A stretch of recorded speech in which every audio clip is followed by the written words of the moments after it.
Hey guys, welcome to Aspect of Gaming podcast number 11 with the Fluffiest Bunny and Team King Hypno Toad. To kick off with, we're going to go over recent and upcoming Aspect of Gaming events.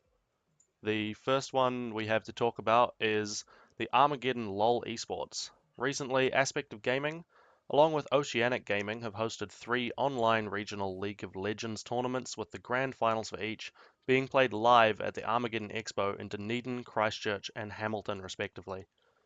We've had great turnouts for them, and I want to give a congratulations to Team Standard Strat for being our grand champions in Dunedin, Team BBW in Christchurch, and Team Good Players in Bill in Hamilton.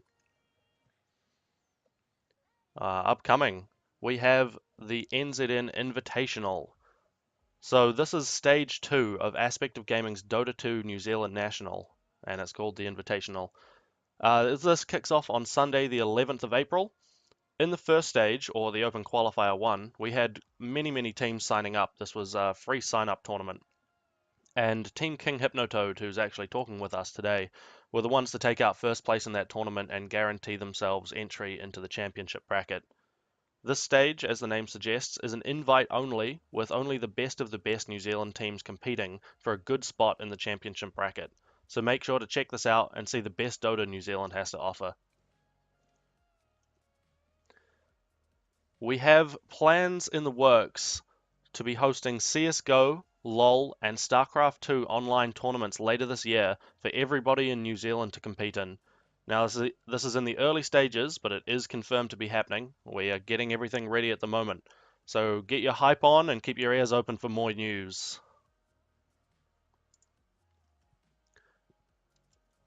Onto the stream itself.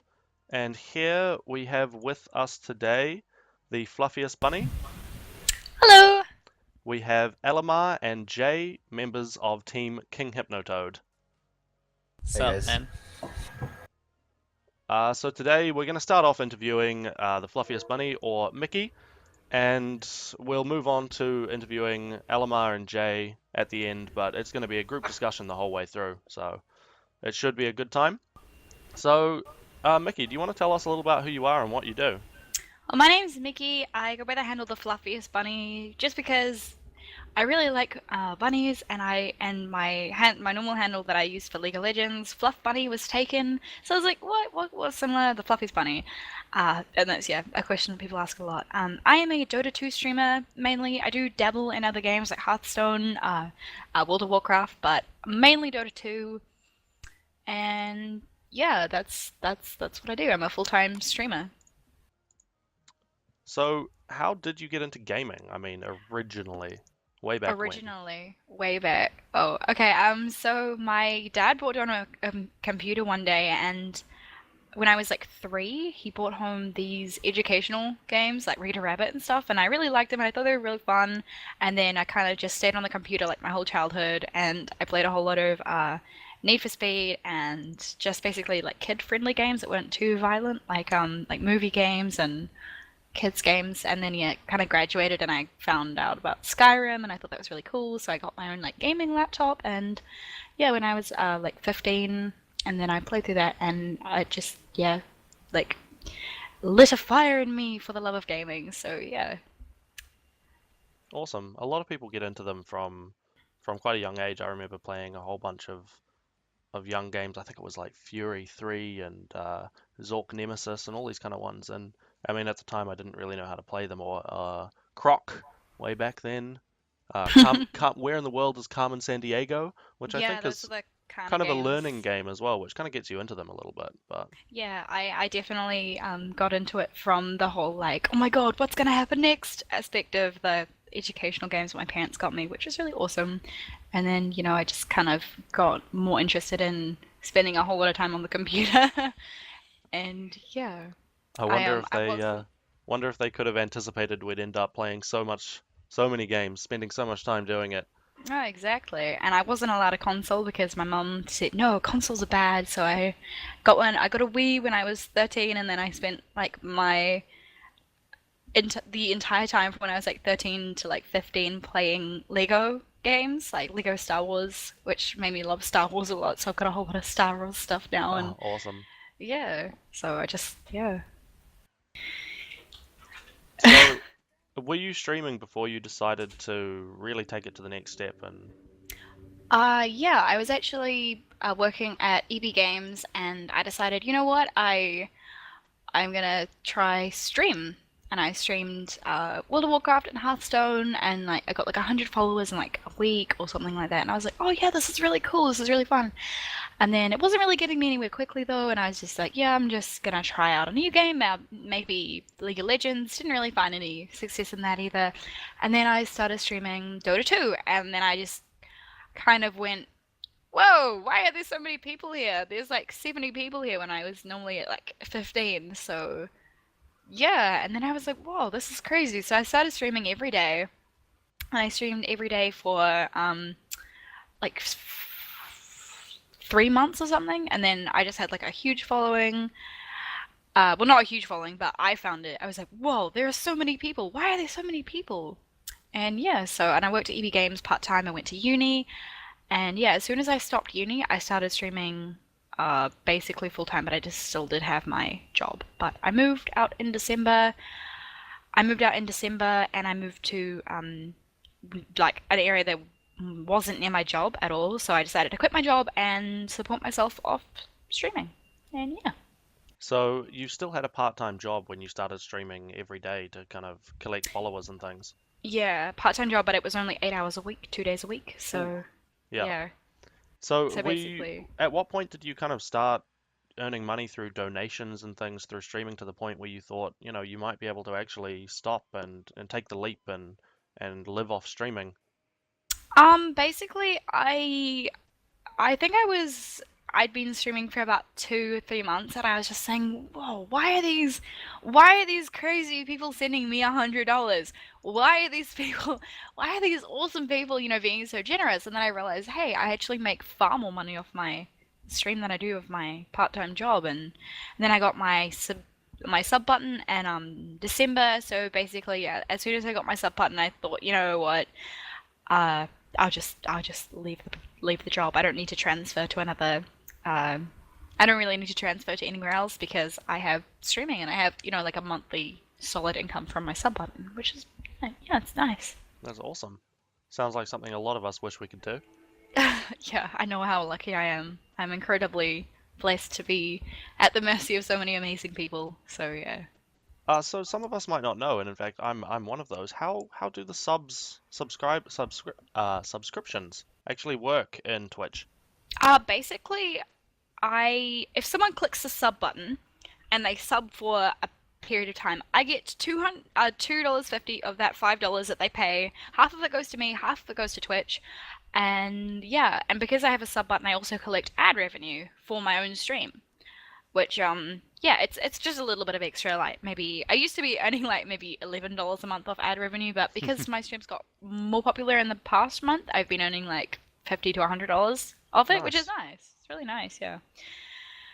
So when But people subscribe, is it just a 1 month thing? Do they have to keep repeating this?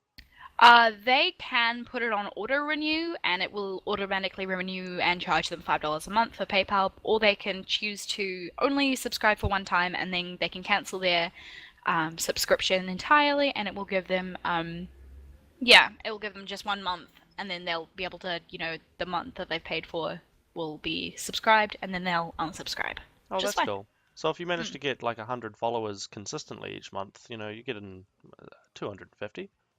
Yep, yep. Nice. So what benefits do you get for subscribing to someone?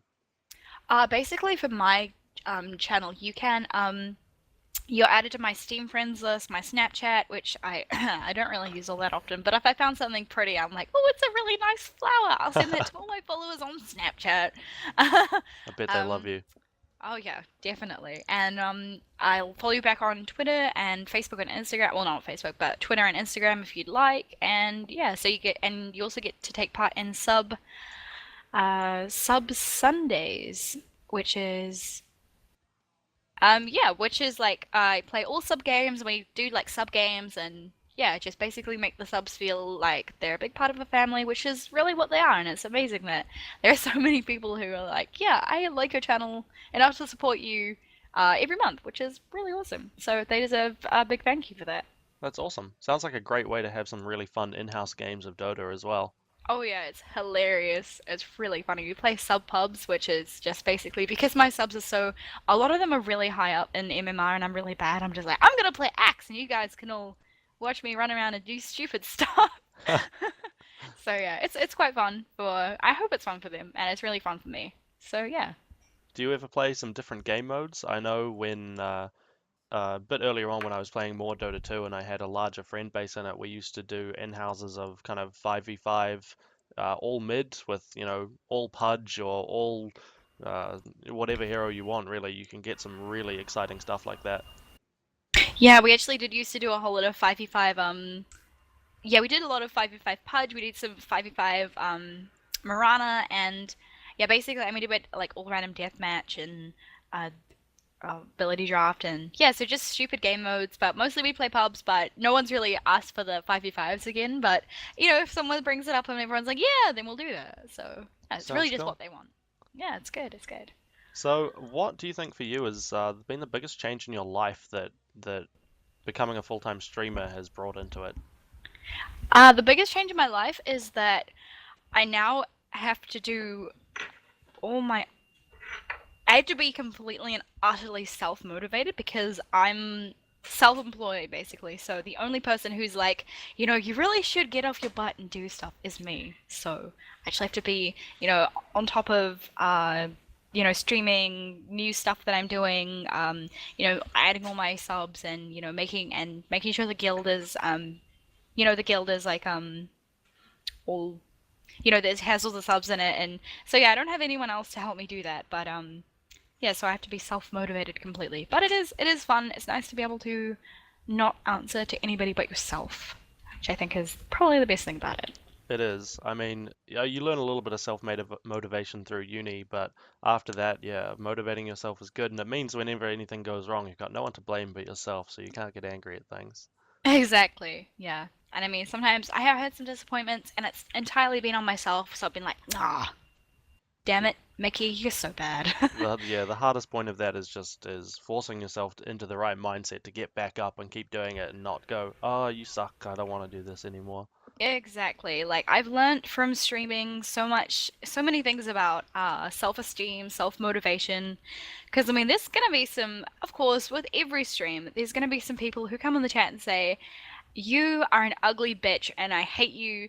Go and die." And I'm just like, well, I know, that they're just a sad individual who's very unhappy in their own life, who just wants to come on to, someone else's stream and make them feel miserable. But if you don't like, if you just ignore it and don't let them get to you, then it's like it doesn't even happen. So Yeah, yeah, it just can don't have to take the negativity to heart. Yeah, That's it's something difficult, and that comes to the whole point of the whole thing recently with a lot of online bullying and the massive fiascos that we've had in schooling with bullying and how we try and clean that up and stuff recently. And you can ignore it to an extent, but it does still affect you a little bit. But at least when you're streaming or something and that happens, you can just be like ban, or your mods can ban it. Maybe you don't even see it a lot of the time, and kind of move on, and to be able to take that to heart and realize that it's not necessarily, in fact, a lot of the time it's not someone actually giving a criticism that is worth taking. It's just a criticism for the sake of it,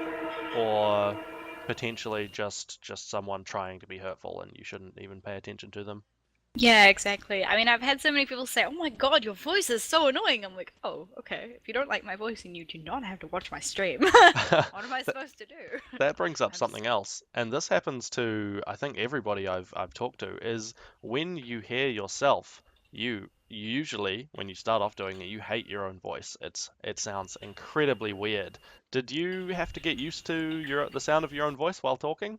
I I never actually run my stream while I mean I run it for like them a little bit just to check everything's okay and my mic is working and then I'll pause it and I don't have to listen to myself Yeah. because I can't talk with my own voice talking in the background because it's just impossible for me to do. But no, I've never had the like I can understand because I'm recording so I'm like, "Oh my God, who is that? Is that me?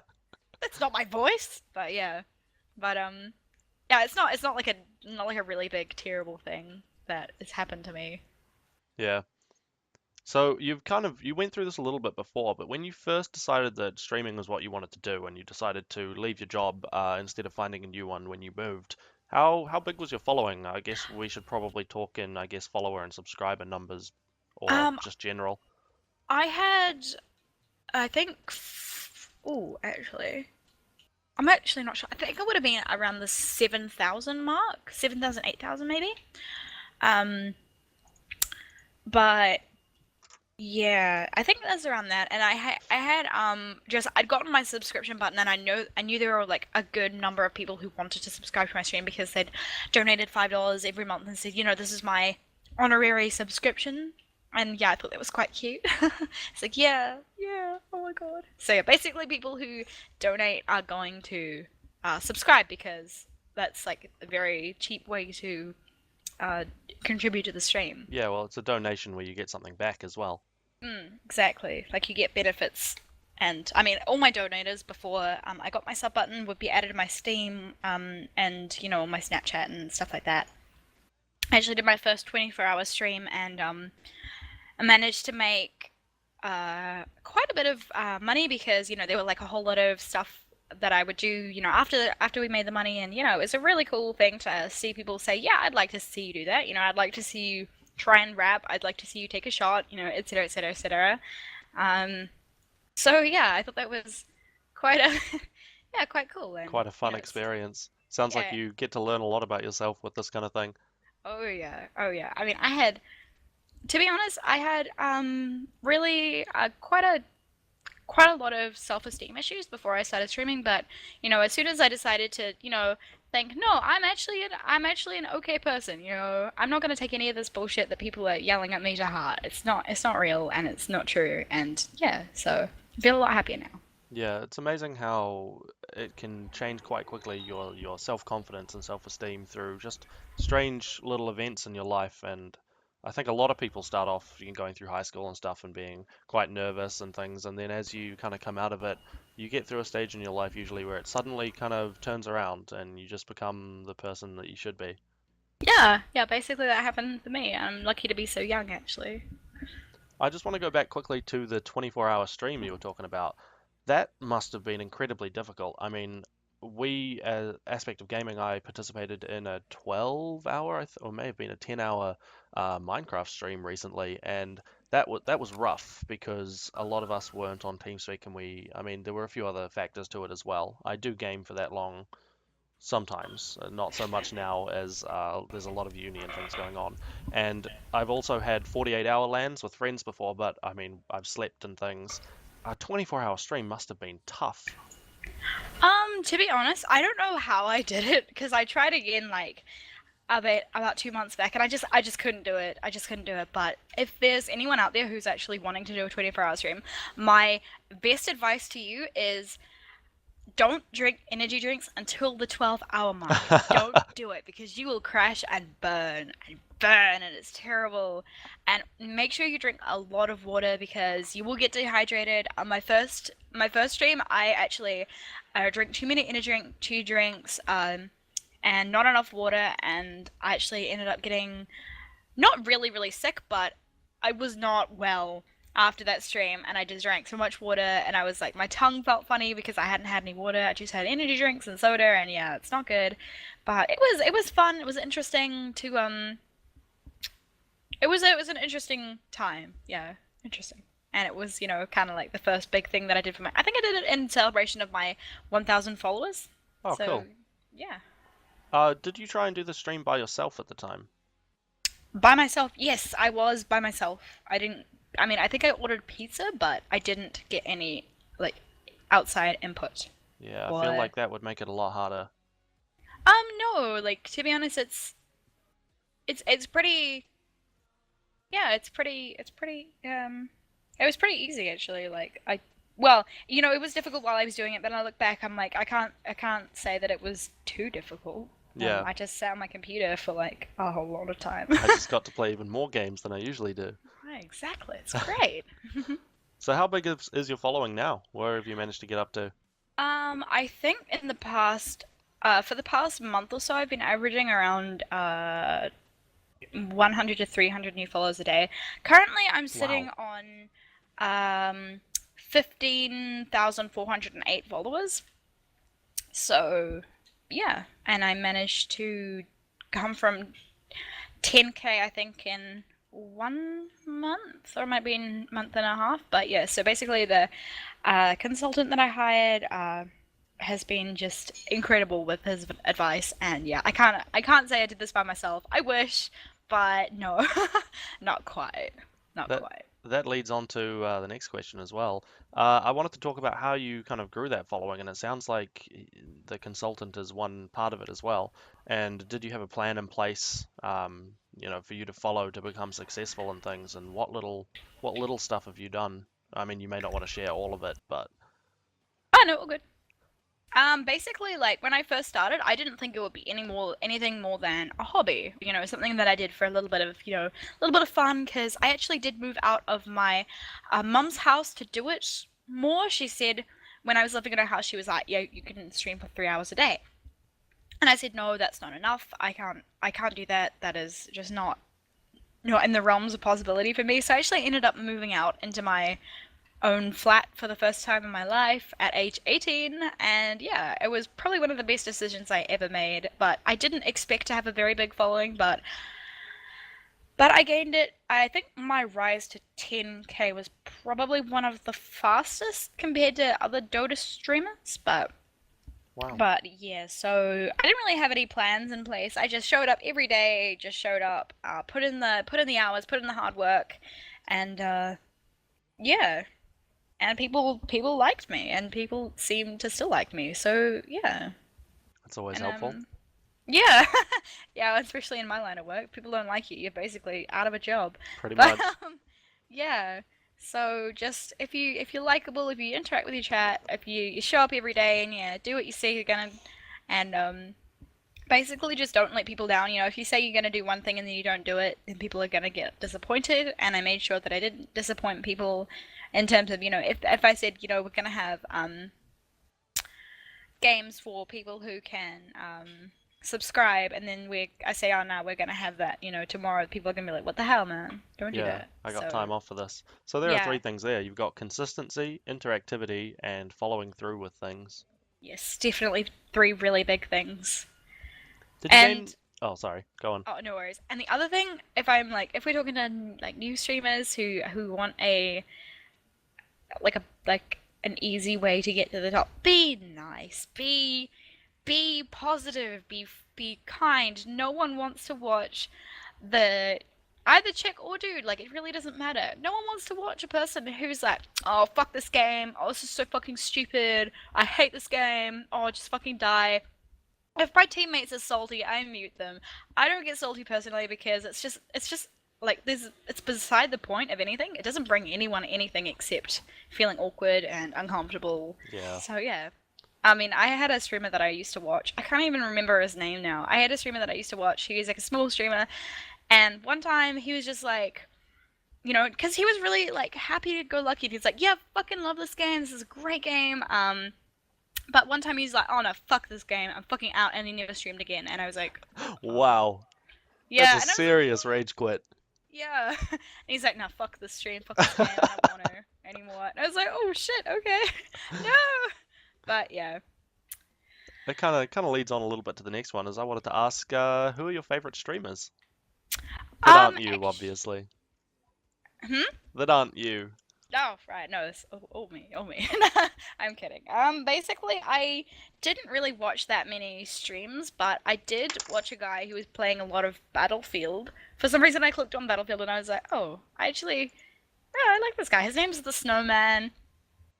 He is 100% fantastic, really interactive with his chat. He's good at the game he plays, and yeah, so it's like, I want to be like him. He's cool.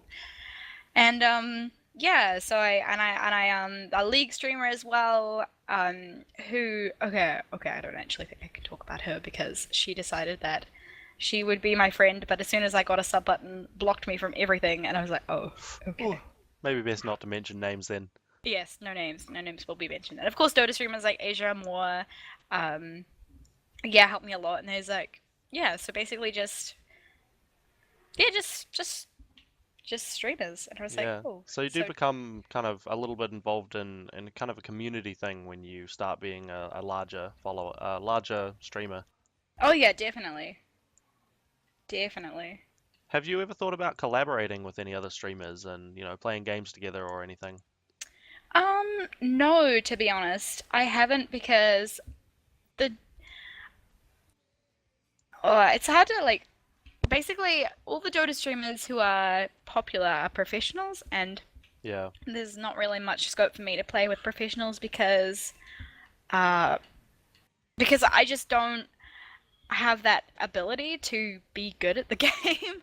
So I basically just bring down all the games. So it's not really, it doesn't really happen like that. And so basically, I'm just chilling on my own, playing with my subs. And I mean, if there was someone who approached me and said, "Hey, want to stream together?" I'd be like, "Yeah," but right. no one has actually approached me. Yeah.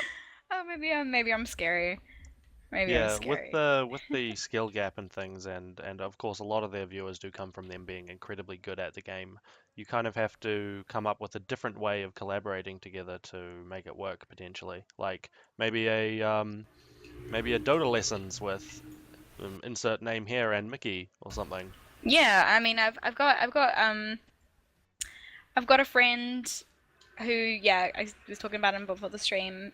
His name's Grant. He's actually like 6K. He did teach me a little bit of how to like lane mid lane, and so I've been laning a lot of mid recently, but I have been playing a lot of axe, like lots of axe, because I'm a filthy axe picker. He's been Um, incredibly popular lately. oh yeah, oh yeah. My win rate with him is like 75%, so I'm not Wow. quibbling. Yeah.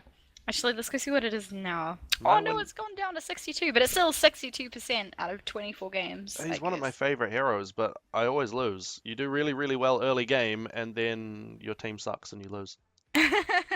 I managed to carry my team most of the time because I am playing in a skill bracket, but I've just played so much Dota that it's impossible for me to, and I've been on multiple accounts, so I mean, because I did have like somehow someone was getting my IP through my one of my Steam accounts. So basically, I had to transfer all the stuff off that account, and yeah, I don't use it anymore because every time I opened Dota, I would get DDoSed. So Wow. not fun. I don't know how and I don't know why, but that happened. So I just thought, uh, let's not, yeah, let's not just quit. Like, let's not argue with it. Just it is what it is. So we'll Yeah. just shut the account. I mean, Yeah. it's pretty amazing how fast they manage to do things like this. Uh, I'm not quite sure why they decide to DDoS people, but in terms of account stealing to take all your Dota items, I had a friend who clicked on a link one day and it downloaded an executable file, and he ran that for some silly reason. I'm not sure why. And within literally like 2 minutes, they'd traded all his items away, every single one. They are really onto it. Yeah. That happened to me as well, except it was just like an old one that apparently didn't work anymore. So I opened it and I was like, "What's this?" Because it said it was a wallpaper and it had Templar Assassin. I was like, "Oh, Yeah, what's that?" And then I opened it and it was an executable file, and my go-to reaction is just click run, and I was like, "Oh." I yeah, just messaged everyone on my Steam friends just saying, "Hey, can you trade this knife with me?" I'm like, "I'm not what?"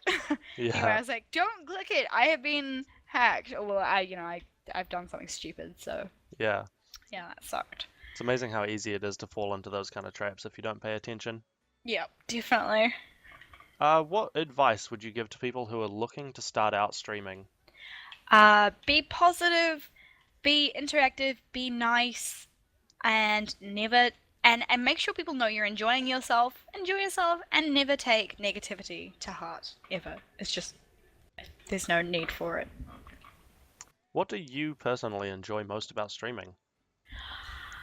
Um, I love the fact that I can get on a stream and talk to people all over the world from the safety of my own room. And it's just amazing. And, I've made so many friends, and, there's been so many stories told about people's lives, and you get really involved with people. And yeah, so basically, I have 15,000 friends from all over the world, which is really awesome. That's such a huge number when you think about it. Could you imagine Yeah. having a meetup with your 15,000 friends? Yeah, that's like sometimes I'm like, oh, it's nothing compared to other streamers, but they've been doing it for longer, and also 15,000 people. If you couldn't fit that in an auditorium. Yeah, it's a lot. But I, yeah, it's yeah, it is what it is. Like, don't be rude, don't be salty, just be really nice, and people will respond well. cool. And I guess as a final question here for you, who is your favorite hero in Dota? Oh, that's like a toss up between Troll Warlord and Axe right now. Well, spin Troll to win. Warlord. Oh yes, has been my on this account, which I didn't even play on for 3 months. I have 76 games played and an exact 50% win rate. Wow. And I played a lot of games on him on my other account as well that I use, but can't use it anymore. Not sure what not sure how many, but I did play a lot, and I like to think that I'm good at him, and I do often win my like half my games with him. But then Axe is also my my newfound my love, and just because you can run around and be stupid and dunk everyone and scream loudly and yell boom shakalaka over voice chat when you dunk people, you're like, yeah, boom Axe shakalaka, is also did just it. an amazing character. Yeah, it's really funny. I find it quite amazing how people playing Dota can vary so widely in how good they are with particular heroes. For instance, someone might say, I'm really good with Troll and they're my favorite hero and I win lots with them. Whereas for me, every time I play Troll, even though he kind of fits into the carry role that I like to play, whenever I play him, it's just I will do absolutely terribly and lose. I just cannot fathom how you're supposed to do well with him. um Toggling is cute, is interesting, and it's really important to know, the buffs and nerfs that you get with the axes, and also a well-timed ult can basically win a team fight for your team. I just think he's a really really fun hero. Just the heroes that I like to play are destroy early game, snowball, and then kill the entire team. Yeah. Yeah, those are my absolute favorite, because if I do dominate in lane, I will get fed and I will snowball, and then I'll be able to carry my team. So yeah, Yeah, I think people a lot people of on my people like those kind of heroes, eh? people on my stream are like, why aren't you playing support? You're a girl. Girls always play support, because like all the other female streamers that I've seen have played support in Dota 2, like Silencer, That's Witch Doctor, just because they see them as easy because you don't need to be able to last hit. Well, it's not quite true. I mean, playing a No. support is, I would say, a lot of the time probably harder because just the mechanics and the early game it relies more on skill rather than how much you've farmed beforehand. Yeah, I'm like, I play support in real life, so I'm gonna play carry in my video games. A lot of the other female streamers, do they also play with other top streamers who are very good players? There are a few that play like Shiva is the one that comes to mind. She plays a lot Yeah. with, and Fwashi plays a lot with Sing Sing and Bulldog, and they're kind of crew. But I don't personally play with any professionals. I played with 1437, who's the coach for Team Oh, Secret, awesome. once, and that was like months and months ago. But yeah, it was pretty fun. It was pretty fun, and yeah, I like him. He's a really nice guy. He actually hosted me when I was first starting out, and yeah, it was a really cool little. Often you do see larger streamers take small female streamers under their wings, and try and promote them. Like a streamer that I know got promoted by James Harding, and Oh, wow. she rose to popularity fairly quickly after that. I can But yeah, imagine. yeah, definitely. Um, but yeah, But yeah, the point I was trying to make with that is that these female streamers who are playing with other professional streamers will often get forced into a kind of support role because these people like Sing Sing, etc., will either play kind of mid carry or sometimes your offlaner because they're such a high level they want to be able to control the game and you kind of get forced into that support position. mm, yeah, definitely. But I do see them play. In the game, playing just games by themselves as well, and just lots of support. So Yeah, I mean, what you get used to, you end up enjoying, I think. Yeah, definitely. I mean, when I first played, I did play a lot of. Actually, who did I first play? I played a lot of Troll Warlord when I first started Dota, and a lot of Viper because he's really easy, and a lot of Queen of Pain. Yeah. Yeah, I've lost my touch for Queen of Pain. I don't know why. It's just gone, gone. But yeah, my win rate for Viper, who I started on, my last match was 4 months ago. 38% with 30, I think 36 games played. But yeah, so not like great. But anyway, Awesome. Well, thanks for that, Mickey. We're going to move on to do some interviewing now with King Hypno Toad or Alamar and Jay. So feel free to pitch in if you have any questions or something that come up during the conversation. But for now, say hello, Alamar Hey man, what's up? and Jay. Hi there. So these two are both from King Hypno Toad, a Dota 2 team in New Zealand who recently won Aspect of Gaming's Open Qualifier number one, part of our national New Zealand tournament. Do you want to tell us? Let's start off with how did you guys get into Dota to start off with? You wanna go first, Jay? No, go ahead, man. Man, I started at Dota 1, I think about 3 years ago.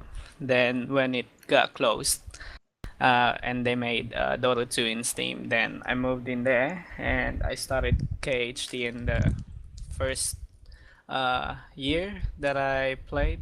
And yeah, I've had about three different KHT teams that I been playing with. So, Cool. And all Jay? right, Jay. I started Dota 1 as well. Just like him, I met him there. But we used to just like play against each other's teams. We weren't really in a team yet. And then Dota 2 came along. I played about a year. And then yeah, started playing with LMR and joined his team. Awesome. So in Dota 1, did you just get into it via just trying out small games in Warcraft, or did you get recommended by a friend or something?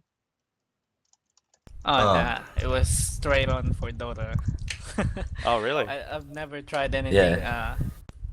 Yeah, I've never tried any other maps in Dota 1.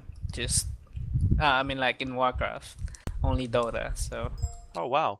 I played a lot of Warcraft, but it took me quite a while to actually try Dota. My friend managed to convince me, I think it was about 2 years before Dota 2 came out. And I remember when I first started, and I think my first hero was Ogre Magi, and I'd run into lane, and of course you'd have no idea. And suddenly my friend would be yelling, B, B. I'd be like, what the hell does that mean? And then I'd be dead. Yeah, that's true. Yeah, I used to play. I don't know. My first hero was Zeus before, and I would just fight the tower 1v1. Yeah, that was my first game. Oh, we all have to start somewhere. yep.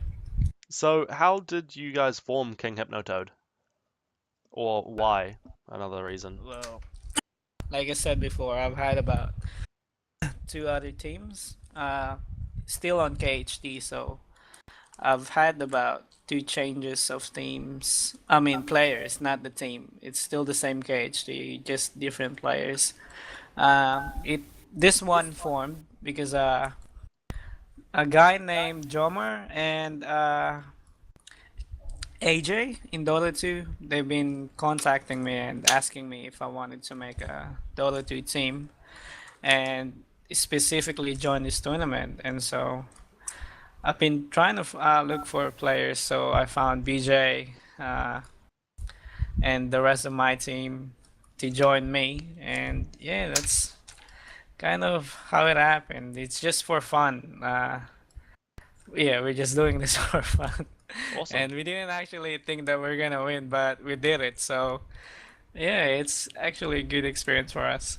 Yeah, I mean, people get into competitive scene in many different ways, and I mean, some people go out of their way to be quite serious about it to start off with, but obviously you guys are just work quite well together and are good players and managed to win it, and you never know where you're going to go from here. Yeah, man. The synergy is really good. A lot of people have been complimenting us on our team fights and whatnot, and how we play so well together. We've Yeah. had a couple of bad plays here and there, but it's still good. The team is still good. Just one thing you mentioned, and I just want to, this is a little bit different to the topic we've had in mind, but you guys were talking about the fact that you've had roster changes, and if you look at the professional Dota scene right now, they are having a lot of roster changes. The teams are changing left, right, and center. They're playing with a whole bunch of stand-ins. What are your thoughts around this? Well, I think it's because of real life commitments. You can't really put Dota 2 as your main, what you call this, as your main kind of thing in life if you got things to do in your real life because they have to come in first. Because Some Dota 2 is some just people gonna. would say differently though, because a lot of these players are professional players. They get paid for what they do, just like any sports player, etc. Yeah, but family members can change that Yeah. by talking to them, commitments and for the long term, for the long term. I mean, like Dota 2 is gonna be there always, that's for sure. But you don't know when's the time that comes when you can't play that good anymore, and what do you actually do from there? So Yeah. yeah. So going back to a bit of a more light-hearted thing here, what roles do you guys usually play at the moment, and how did you kind of end up playing those roles? Because I know personally, I started playing kind of support and things and transitioned to mid lane and now carry, but Well, I used to play carry and mid, but since I'm the shot caller for my team and I draft as well, I became a support so I can better call the plays and whatnot. So yeah, I've noticed that is that a lot of the captains, and I'm gonna make a little bit of a guess here that in most teams the captain is the shot caller if they have one. And most of the captains seem to be support players and often kind of like a number five role even. yeah, that's and I think it's way easier when you're sitting back from the team fights and uh, I mean, like, it's hard to focus in the game when you're the one doing everything. So if you're a support, then supports rarely do anything apart from stunning or saving someone. So after you're doing that, then you're really free to do anything. Right. So I think also in the early game, of course, your supports are the ones that completely determine the flow of the game and things and are making all the decisions early. So you get a good by having your captain as a support early game, they get a good feel for how the game's going as opposed to having to focus on their last hits and specifically laning in general. yeah, So man, that's you guys recently, obviously, I've talked about this before, participated in and actually won Aspect of Gaming's Dota 2 New Zealand National Open Qualifier number one. How's that for a name? Um, how did you guys enjoy the tournament? Um, it was great fun actually. Um, to win it, we didn't expect that, but yeah, it was good. Like, yeah, it was unexpected, like I said. How did you feel your form was during the tournament? Um, we were pretty confident. But that's because we've known each other for a while, so we're confident with playing each with each other. And yeah, Did you come up um, against any particularly tough matches? um, definitely and the last game. The yeah, the last game and in Raleigh we trust. I think that was the two teams that we had to play a bit serious because we were kind of in the edge and we know two of their players that are pretty high ranked in MMR, I think. yeah, So yeah, Cool. So you guys actually do know a few of the other top players. yeah, uh, yeah. we do By some of them. playing ranked MMR, we know them.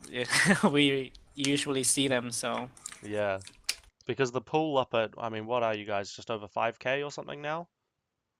yeah, Yeah, the player pool for ranked 5K matches between NZ Oz must be getting fairly small. It is because when you go for pub MMR ranks, you usually see one 5K and the rest are 4Ks or 3Ks. So Oh wow. it's very rare. Huh. Yeah. So by winning this tournament, you've been guaranteed entry into our championship bracket, which will also be played online, the grand finals of which will be played at the TI5 viewing at Vector Arena this year. How do you guys feel in your ability to actually go through this championship bracket and win? Um, I think we can do it. It just depends on how much we practice and how confident we are in going to that like towards the matches. So you think it has a lot to do with your mental state for each particular game and your confidence there? Yeah, Yeah, definitely. definitely the mentality as well. Because if you're not in it to win it, I guess, then what's the point of being there? Yeah. It's So yeah, amazing how much your mindset makes a difference in these things. And, yeah, it definitely. comes back to the argument of should esports be a sport? And while you don't have the physical exertion, you've got all the mental aspects of any other sport in there. Yeah, that's Yep. true. So what are you guys doing to prepare for the championship bracket? Lately we've just been screaming with a lot of teams. So yeah, we've set up times every day to practice. So yeah, that's what we've been doing, screaming, just party. You know, if there's no five of us to train, then we just get like two two together. Practice a combo and whatnot. Okay, So yeah. cool. Do you guys go over replays or anything of the matches you play to analyze kind of what you may have done wrong, what may have caused that and things? Um, Actually, we don't. Well, we rarely anyway. We watch our own replays. Um, Usually LMR gives us a few heroes to practice, and then he'll view our replays. Yeah.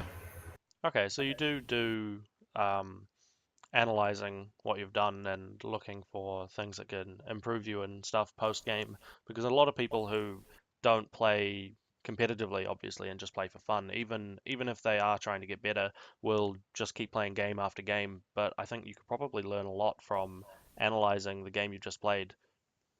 Yeah, you Yeah. do, but usually you already know your mistakes like during the game. Yeah, So I a mean, lot of you the just don't have to repeat that. a lot of the time you can get a little bit heated and get into denial during a match though, but when you go back and see it for what it is, you're kind of like, whoop, can't deny that I messed that up. Yeah. Yeah, that's true. Lots of people, do that, watch the replay, but like BJ said, if you know what you did wrong, then there's no point of going back. You just have to keep going till you do it right. Because if you keep watching it, then you do it again, then there's no actual point. Yeah. Just Will you accept it. Will you guys be keeping a close eye on the NZN Invitational? And as I talked about earlier, that's the second stage of Aspect of Gaming's Dota 2 tournament, and this one is where we have just invited a whole bunch of the top Dota 2 teams in New Zealand that we know of. And so it's going to be a very, very heated contest, I think. And you will be facing five of them in the championship bracket, possibly more if they then sign up to the Open Qualifier number two and qualify from there. Yeah, Uh, we'll be watching it. yeah, we'll be watching it. We're trying. We don't know if immunity or Kansai Whips, I think, are joining. But yeah, those are the two teams we're really looking forward to play against because I think they're the top teams of Australia. So yeah, it will be a good fun. Do you guys get to scrim against those two? No, So what teams no, have we you are guys been scrimming against? Trident. Mm, who else? We screamed Uh, against Plantronics. yeah, Plantronics and the Trident. I don't know who else, but yeah, we've been doing a lot of of screaming. So, How do you guys actually organize these scrims? How do you get in contact with these other teams? well, their team captains added me, so I'll talk to them like a day before the scream. Just tell them that if they have five at this certain time, and if they want to do it, then we'll do it. Oh, cool. So. So by gaining recognition from winning this tournament or just being quite a high ranked player that they know has a team, they got in contact with you. Yeah, that's pretty much it. So if you're well known, then they'll come to you. Cool. Do you think winning the open qualifier here and potentially placing very well in the championship bracket will allow you to scrim against better teams? Definitely. Yeah, I think definitely. Yeah, So, you get Elamar, more recognition from it. sorry, I've been told that you are also the captain, and yeah. So, as the captain, what other duties do you have for the team as opposed to just playing? Well, I guess, because like BJ said, we've known each other for quite a while. So apart from the Dota 2 life that we have, we actually, are friends in real life as well. Oh, So okay. it's that's how we form our bond, I guess. That's how we play better as a team because when we get mad, we don't take it personally because uh, we know that we can just joke around with each other and not get mad about a game that we're losing. So it's quite good how we have it now. So So it's important to have that kind of relationship outside of just the game as well, because then you know yeah. you can get away with saying things you might not quite mean to someone during a match, and you guys will just get over it. Definitely. Definitely. So you talked about, and this follows on as well from what other duties you have. So you mentioned that you're also the one who organizes a lot of your scrims and stuff. Oh, well, not all me, because we have a guy that's called Brodex. I think he's been contacting us about joining Hype team, I think. Yeah. So he's been managing some of our scrims, asking, people like Trident and other teams. He's been organizing the scrims and whatnot. So yeah, good to Awesome. have them. yeah, Uh, man. do you guys have, and I think you kind of mentioned this before, is that you're the kind of split second decision maker.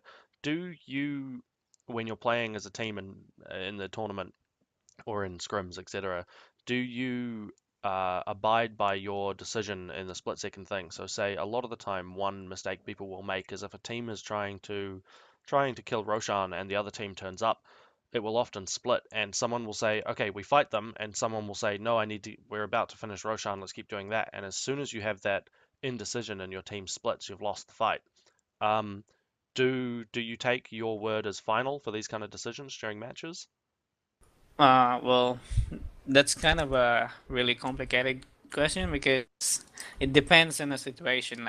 Like you said, if it's taking a Roshan and someone is trying to kill us, then we have to prioritize. I mean, like if Roshan is gonna die that soon, then we have to go for it. But if I call for uh, let's kill them first because before we kill Roshan because they might steal it, then I they'll do it. Like I said, they really which was they really follow my commands, so it's we have it good. We have it good. But if I call something wrong, like if I call a really bad play, then they'll call me for it. They'll tell me that we argue a lot. So a team call from me is not really a big thing. So if it's a bad call, then we won't do it because they'll tell me, and yeah, we'll just play along on how it goes. Okay. So, and this is something I've wondered a lot, is especially in the early game, the chat channel when you've got that many people and all communicating to each other about potentially, missing or just little things can get quite congested and potentially difficult to hear. Do you try and keep some people to a minimum of talking at certain points, or do you, try to keep the chatter down, or is it just kind of say what you need to say whenever and you'll just deal with it? Oh yeah, it's just say when you have to say something, or Yeah. if you want a plate to be made, then you have to say it because there's no point of thinking it if you. I mean, like, there's no point of thinking it if you're not gonna say it to the team. Yeah, So Yeah. We just yeah, say the important stuff that yeah, needs to be and said. most of the time, we just let the people farm, and the supports will do everything. So yeah. yeah, Cool, because that's I've how I've we. noticed that something that happens a lot is when in pubs just playing with friends or something, and you go and decide to force a team fight or something that your friends didn't realize, but you kind of thought they were there and thought they'd back you up, but you didn't actually say you were going to go in, and then obviously it goes completely wrong because no one knows what's going on. So that communication is huge. Yeah, I think it Yeah. just depends on how disciplined your team is. Yeah, that too. Do you guys have one person that drafts? You actually mentioned that you were doing it before LMR, or do you take input from everybody, or do you have kind of essentially sole choice on what's happening there? We make choice as a team. Yeah, Yeah. we do it as a team. How much do you have to draft around the heroes you know your team can play, as opposed to just what you think would fit best in terms of kind of theory crafting a team? Well, I know my team can play any hero, so if I choose a hero, they'll play it. Otherwise, uh, you know, like I said, they can play any hero, and I trust them with any hero that I choose them to play with. So yeah, I'm very confident. That's a good position to be in. Yep. Because you look at the stats for, some teams, and I seem to remember having stats for I can't remember if it was in TI or just overall for, people with the broadest hero pool or people with the smallest hero pool in professional Dota.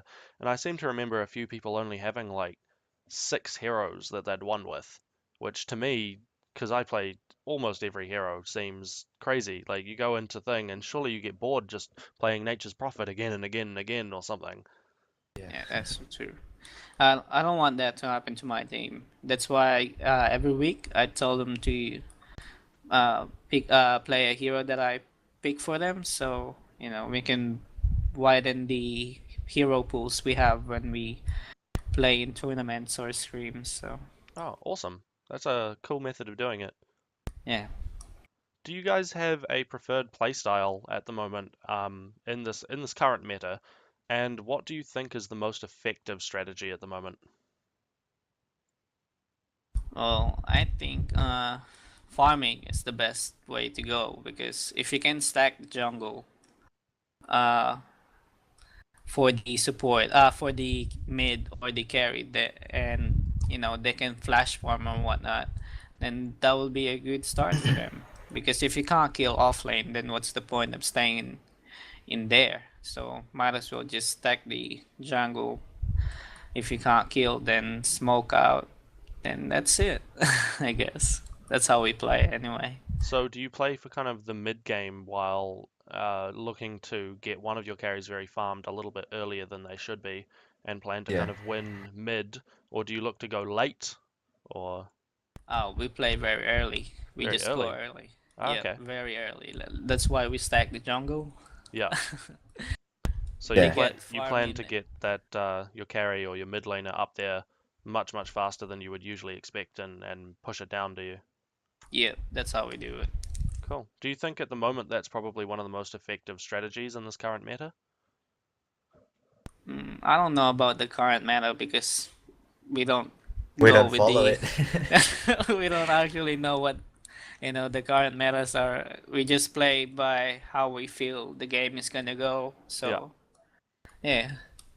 How often do you get forced into changing your strategy by the other team playing quite well or playing something that happens to counter you very effectively? Hmm. Well, when things go down, then you have to you're forced to do something that you're not what Comfortable do you with. say? Yeah, comfortable with. And if your plan isn't going the way you want it to go, then you obviously have to go around it. So it's not all the time that you're gonna have your way. So you better be prepared to do what you have to do. So that's how I look at it. Cool. That's actually 6 o'clock, guys, and that's our time for the podcast. So I'm just going to ask one quick final question, and to the both of you, what are your favorite heroes? Kunka. Kunka. Yep. And mine's Rubik. Ah, really? Back in the day when Rubik first got released, I absolutely loved him. Nothing like an constant 80 mana cost 300 damage nuke for the mid lane. Yeah, it's so good. Yeah, And he's, then you he's a take good fun hero to play if you can do it well. take away some of their damage, so you can last it better than them. Yeah. So as I said, that's all we've got time for, guys. So thank you all for coming on, No No worries. problem. Thanks. and have a great time. So that's been podcast 11, guys. So make sure to check out the Fluffiest Bunny on her Twitch, Facebook, and Twitter feed. King Hypno Toad right now doesn't actually have a web page, but they've given me this, r33b.net. So if you want to check out what they're all about, I would probably head over there. And that, guys, has been podcast number 11. So thank you for tuning in and have a great time.